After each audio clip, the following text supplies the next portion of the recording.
Hello everyone, welcome to All About Civil. Environmental studies के unit 3 water pollution हमने start कर ली थी। आज वही पोर्शन हम हिंदी में देख लेते हैं और उसके आगे का भी कवर करेंगे। तो हम पढ़ेंगे वाटर पॉल्यूशन में क्या क्या कॉजेज़ हैं, इफ़ेक्ट्स क्या क्या हैं और उसका सॉल्यूशन क्या क्या हो सकता है। यानी कि जल प्रदूषण के कारण क्या है, जल प्रदूषण का प्रभाव क्या है और कैसे हम उसका निदान कर सकते हैं।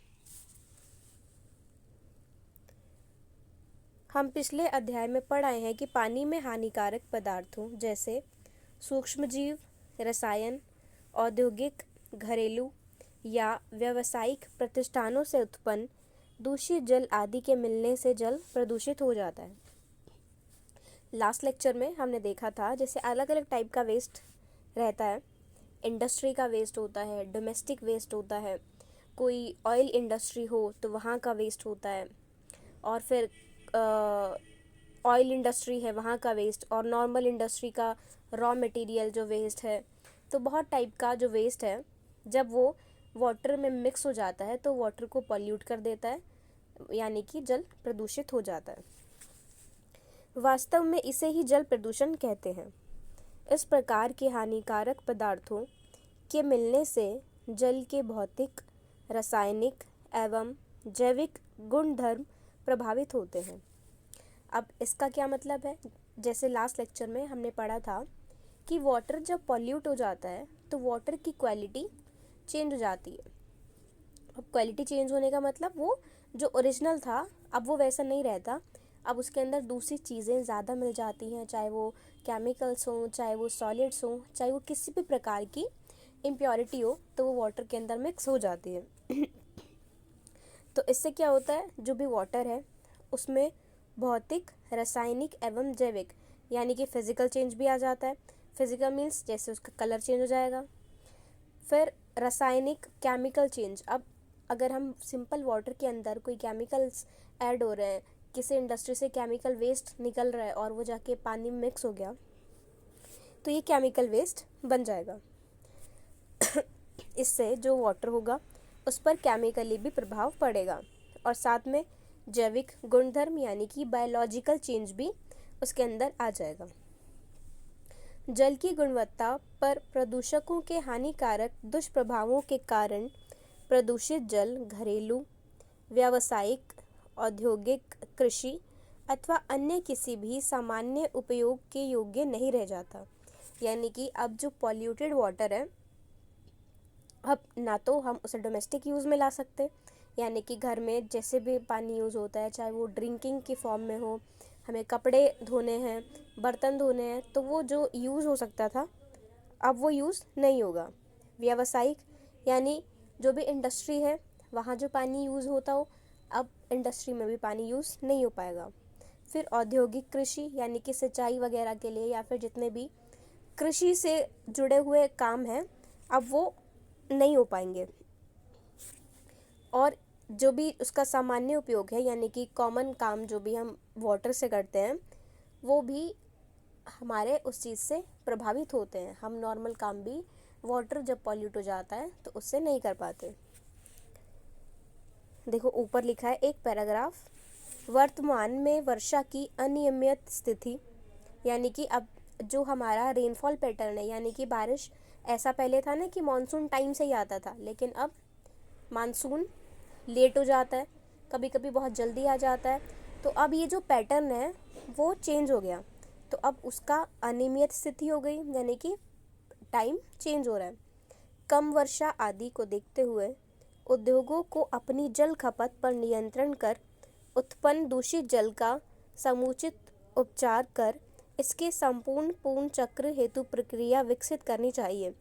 इसका मतलब है कि जैसे रेनफॉल का पैटर्न है वो चेंज हो रहा है, कभी कभी बहुत लेट मानसून आ रहा है, या फिर मानसून में जितना पानी आता था उतना पानी नहीं मिल पा रहा था, या फिर बारिश कम हो रही है।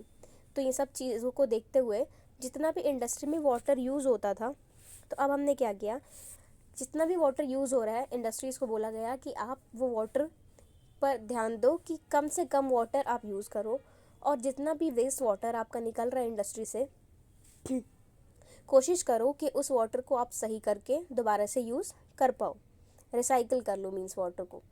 अगर ऐसा हो पा रहा है तो ये काफ़ी अच्छा है, ताकि जल स्रोतों से अत्यधिक दोहन की स्थिति से बचा जा सके।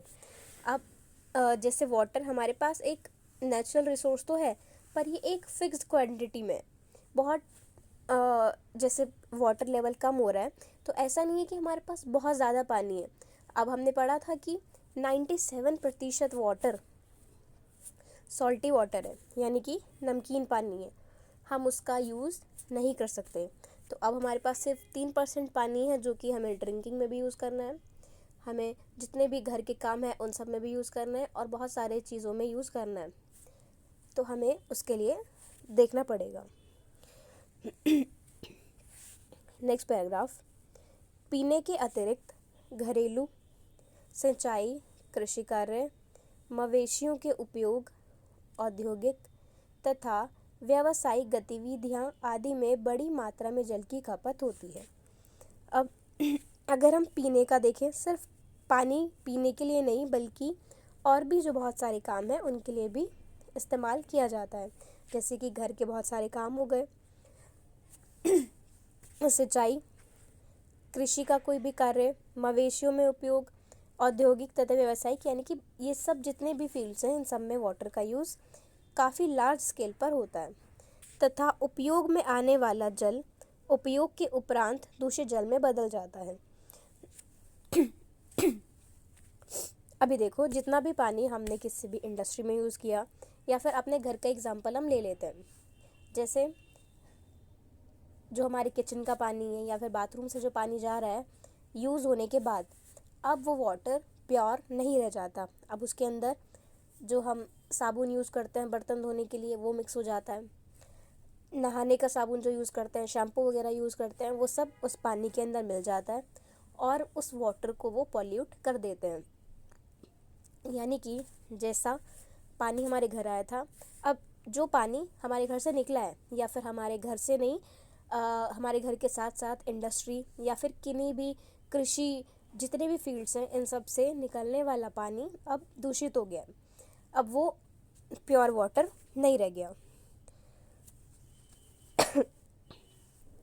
इस दूषित जल में अवशेष के रूप में इनके माध्यम से की गई गतिविधियों के दौरान पानी के संपर्क में आए पदार्थों या रसायनों के अंश रह जाते हैं। अब जैसे कुछ भी केमिकल या फिर कुछ भी चीज़ उसमें मिक्स हुई, तो वो उसके छोटे छोटे पार्टिकल्स पानी के अंदर रह जाते हैं। उनकी उपस्थिति पानी को उपयोग के अनुपयुक्त बना देती है। इसका मतलब है कि जो पानी यूज़ हो सकता था, अब वो उसकी यूज़फुलनेस कम हो गई, अब वो यूज़ होने लायक नहीं बचा है। यह दूषित जल जब किसी स्वच्छ जल स्रोत में मिलता है तो उसे भी दूषित कर देता है। अब सोचो, एक कोई रिवर है साफ बिल्कुल, अगर हम पूरा इंडस्ट्री का डिस्चार्ज उसमें कर देते हैं, तो अब पूरा का पूरा जो रिवर है वो भी पॉल्यूटेड हो जाएगा, क्योंकि उसके अंदर पॉल्यूटेड वाटर मिक्स हो गया। दूषित जल में कार्बनिक एवं अकार्बनिक यौगिकों एवं रसायनों के साथ विषाणु, जीवाणु और अन्य हानिकारक सूक्ष्म जीव रहते हैं, जो अपनी प्रकृति के अनुसार जल स्रोतों को प्रदूषित करते हैं।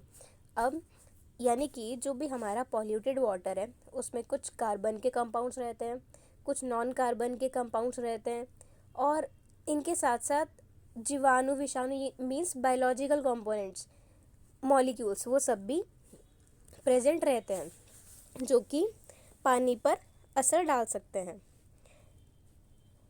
नेक्स्ट, जल स्रोतों का प्रदूषण दो प्रकार से होता है। अब देखो, जितना भी जल स्रोत है यानी कि लार्ज अमाउंट में वाटर प्रेजेंट है, उनमें प्रदूषण दो प्रकार से हो सकता है। पहला है बिंदु स्रोत के माध्यम से प्रदूषण, पॉइंट सोर्स बोलेंगे, बिंदु स्रोत यानी छोटा पॉइंट, और फिर है विस्तृत स्रोत के माध्यम से प्रदूषण, यानी बिंदु स्रोत और दूसरा विस्तृत स्रोत। पढ़ते हैं बिंदु स्रोत। देखो, बिंदु स्रोत के माध्यम से प्रदूषण। जब किसी निश्चित क्रिया प्रणाली से दूषित जल निकलकर सीधे जल स्रोत में मिलता है तो इसे बिंदु स्रोत जल प्रदूषण कहते हैं।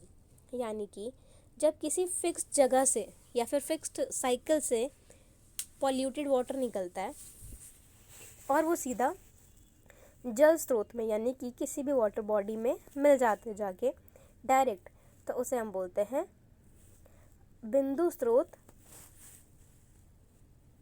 इसमें जल स्रोत में मिलने वाले दूषित जल की प्रकृति एवं मात्रा ज्ञात होती है। यानी कि इससे हम जितना भी दूषित जल है देख सकते हैं कि उस वाटर का नेचर कैसा है, यानी कि वाटर की क्वालिटी कैसी है और कितना पॉल्यूट हुआ है, ये भी हम उससे पता लगा सकते हैं। अतः इस दूषित जल का उपचार कर प्रदूषण स्तर कम किया जाता है, अर्थात बिंदु स्रोत जल प्रदूषण को कम किया जा सकता है। उदाहरण, किसी औद्योगिक इकाई का दूषित जल पाइप के माध्यम से सीधे जल स्रोत में छोड़ा जाना, किसी नाली या नाले के माध्यम से घरेलू दूषित जल का तालाब या नदी में मिलना। देखो, बहुत सिंपल सी बात है, जब भी कोई एक फिक्स्ड हमारे पास जगह है जहाँ से वाटर डिस्चार्ज होके हम किसी वाटर बॉडी के अंदर छोड़ रहे हैं, तो यहाँ से हम देख भी सकते हैं कि जो वाटर पॉल्यूट हुआ है उसकी क्वालिटी कैसी है, साथ ही में कितना अमाउंट वाटर का वहाँ से ख़राब हुआ है, पॉल्यूट हुआ है। अब ये देखने के लिए हम एग्जांपल ले सकते हैं, जैसे कोई भी इंडस्ट्री में कुछ प्रोसेसिंग हुआ, कुछ बना, तो साथ में बहुत सारा वहाँ पर वेस्ट प्रोड्यूस हो गया।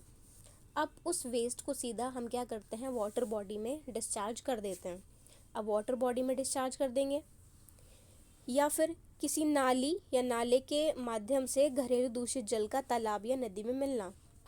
जहाँ सीवेज सिस्टम प्रॉपर नहीं होता वहाँ क्या करते हैं, पूरा जो पाइप है डोमेस्टिक हो गया या फिर इंडस्ट्रियलिस्ट हो गया, इंडस्ट्रियल वेस्ट जितना भी हो गया उसे सीधा हम वाटर में डिस्चार्ज कर देते हैं।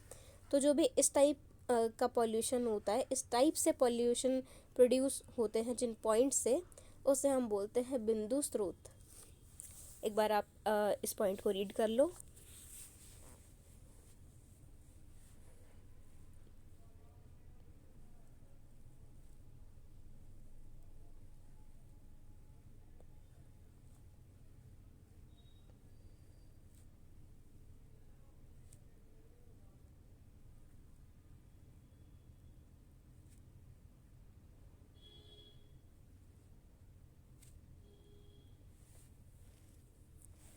बिंदु स्रोत क्लियर।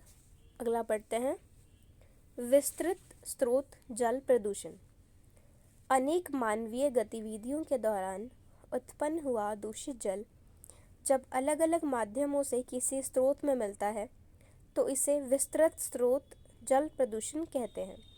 अभी जब हमने पॉइंट सोर्स पढ़ा है उसमें क्या हो रहा था कि सिर्फ एक पॉइंट से पानी निकलकर वाटर को पॉल्यूट कर रहा था, लेकिन जब बहुत सारे सोर्सेज होते हैं, जैसे बहुत सारी इंडस्ट्रीज़ जुड़ी हैं और बहुत सारे हमने डोमेस्टिक या फिर होम्स जोड़ रखे हैं पाइप के थ्रू, और सबका जो वेस्ट वाटर है वो हमने छोड़ दिया किसी वाटर बॉडी के अंदर। अगर ऐसा पॉल्यूशन देख रहे हैं हम, इस टाइप से पॉल्यूशन हो रहा है बहुत सारे पॉइंट से, तो इसे हम बोलते हैं विस्तृत स्रोत जल प्रदूषण। विस्तृत मीन्स काफ़ी बड़े लेवल पर, कि जितने भी हाउस होल्ड्स हैं या फिर जितने भी इंडस्ट्रीज़ हैं, फैक्ट्रीज़ हैं, सबका पानी, गंदा पानी सीधा हमने वाटर में डिस्चार्ज कर दिया। अगर इस टाइप से पॉल्यूशन है तो इसे हम बोलते हैं विस्तृत स्रोत जल प्रदूषण। अलग अलग माध्यमों से आने के कारण इन्हें एकत्र करना एवं एक साथ उपचारित करना संभव नहीं है। अब अलग अलग माध्यमों से आ रहे हैं, यानी कि अलग अलग सोर्सेज से आ रहे हैं। कोई इंडस्ट्री किसी एरिया में है, दूसरी इंडस्ट्री किसी एरिया में है, घर भी सब अलग अलग हैं, फैक्ट्री सब अलग अलग हैं, तो इस पानी को हमारे लिए सही कर पाना थोड़ा सा मुश्किल टास्क है। जैसे नदियों में औद्योगिक एवं घरेलू दूषित जल या अलग अलग माध्यम से आकर मिलना, जैसे नदियों में किसी इंडस्ट्री का पानी आता है या फिर घरों से पानी आता है, तो ये अलग अलग सोर्सेज हैं, इन सब से पानी आकर रिवर के अंदर मिल गया। तो यह है विस्तृत स्रोत जल प्रदूषण। रीड कर लो एक बार आप, विस्तृत स्रोत जल प्रदूषण।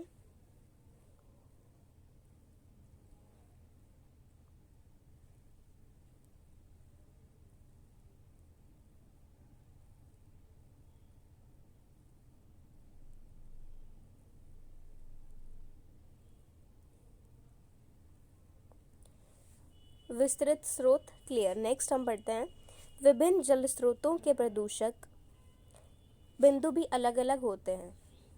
अब जो जल स्रोत हैं अलग अलग, तो उनके जो सोर्सेज हैं वो भी अलग अलग हैं। तो सबसे पहला है हमारे पास नदियाँ, जहाँ औद्योगिक दूषित जल विभिन्न नालों के माध्यम से नदियों में मिलता है। वहीं घरेलू जल भी नालों आदि के माध्यम से इसमें विसर्जित होता है। साथ ही खेतों आदि में डाला गया उर्वरक, कीटनाशक तथा जल के बहाव के साथ मिट्टी, कचरा आदि भी नदियों में मिलते हैं। अब वाटर पॉल्यूशन, एक तो डायरेक्टली हम देख सकते हैं रिवर में कैसे होता है, कोई भी इंडस्ट्री का वेस्ट आया या फिर जितने भी नदी नाले कनेक्ट हैं वो सब भी पानी डिस्चार्ज कर देते हैं किसी रिवर के अंदर। फिर साथ में जो आसपास नदी के किनारे घर बसे होते हैं उन सब का कूड़ा घरों का, और जो खेत में हम फर्टिलाइज़र्स डालते हैं या फिर कोई खाद डालते हैं तो वो सब चीज़ें भी मिक्स होके मिट्टी के साथ मिक्स होके पानी में ही आ जाती हैं। तो इस तरीके से नदियों का भी पॉल्यूशन होता है, नदियों में भी वाटर पॉल्यूशन होता है। क्लियर। नेक्स्ट स्टार्ट करते हैं समुद्री जल का प्रदूषण। सभी नदियाँ अंततः समुद्रों में मिलती हैं। तो सबसे पहली बात तो ये सब नदियाँ जाके समुद्र में मिलती हैं। अब जब पहले से ही पॉल्यूटेड वाटर नदी में आ रहा है तो ऑब्वियसली जाके जहाँ मिलते हैं ये सब नदियाँ मिल रही हैं, पानी जहाँ डिस्चार्ज कर रही हैं वो वाटर भी पॉल्यूट हो ही जाएगा। अतः वे इनके माध्यम से तो निश्चित रूप से प्रदूषित होती हैं, यानी कि इसके थ्रू तो पॉल्यूटेड होते ही होते हैं।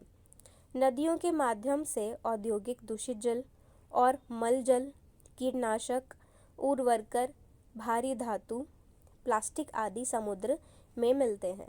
अब जितनी भी चीज़ें नदी में आ रही थी पानी के साथ साथ, ये सब चीज़ें भी अब डायरेक्टली समुद्र में पहुंच जाती हैं। इनके अतिरिक्त सामुद्रिक गतिविधियों जैसे समुद्री परिवहन, समुद्र से पेट्रोलियम पदार्थों का दोहन आदि के कारण भी सामुद्रिक प्रदूषण होता है। अब ये सब चीज़ें तो हैं ही जितना भी रिवर में मिक्स हो के आया है, और इसके साथ साथ जो हम ट्रांसपोर्टेशन है समुद्र के आसपास या फिर हम पेट्रोलियम जब वहाँ से निकालते हैं तो इन सभी पॉल्यूशन वहाँ हो जाता है। तो ये है समुद्री जल का प्रदूषण।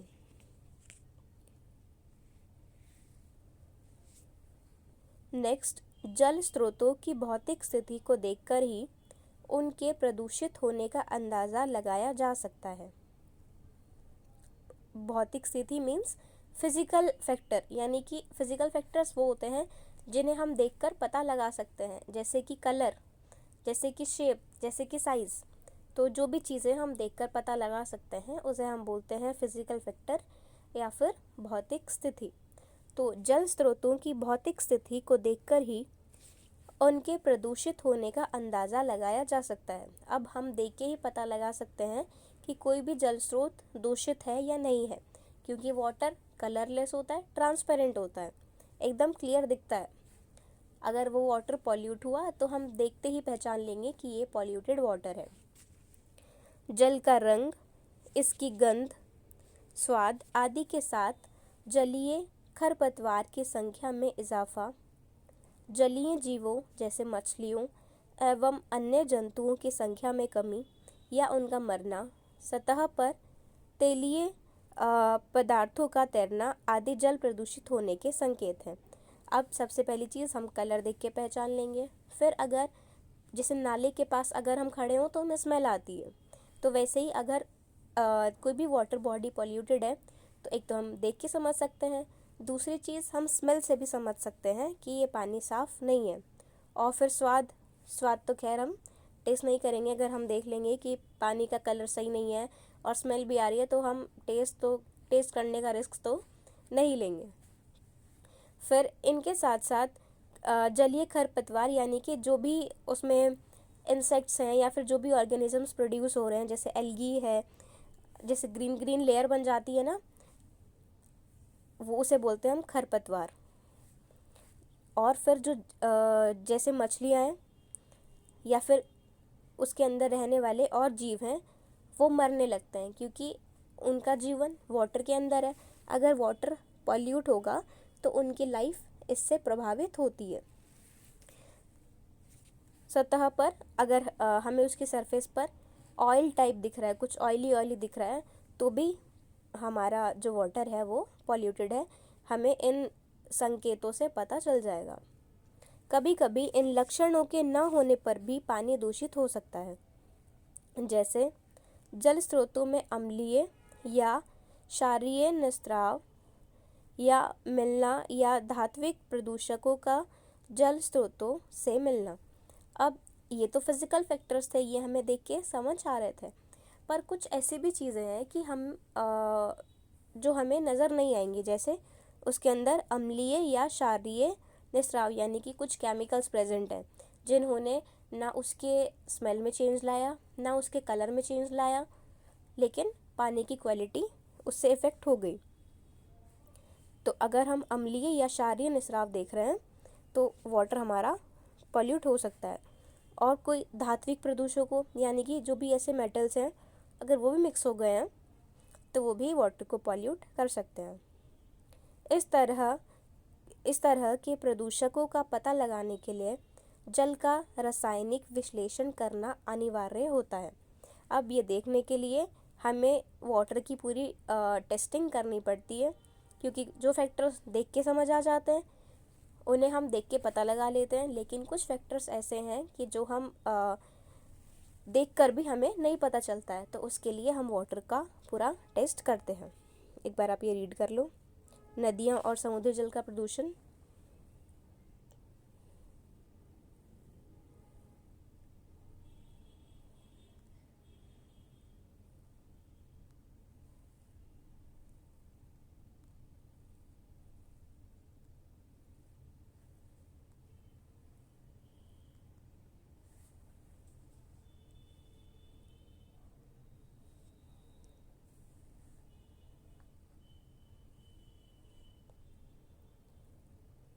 नेक्स्ट वीडियो में हम स्टार्ट करेंगे कि जल को प्रदूषित करने वाले पदार्थों की प्रकृति क्या क्या है और क्या क्या उसके कारण और हो सकते हैं। तो आज हमने इंट्रोडक्शन ले लिया हिंदी में पूरा, और किस टाइप से पॉल्यूशन हो सकता है, पॉइंट सोर्स या फिर डिस्पर्स सोर्स क्या क्या थे, ये हमने पूरा स्टडी कर लिया है हिंदी में। कोई भी दिक्कत आई हो तो वीडियो को दोबारा से देखें। आगे फिर हम कल नेक्स्ट वीडियो में कंटिन्यू करेंगे। Thank you.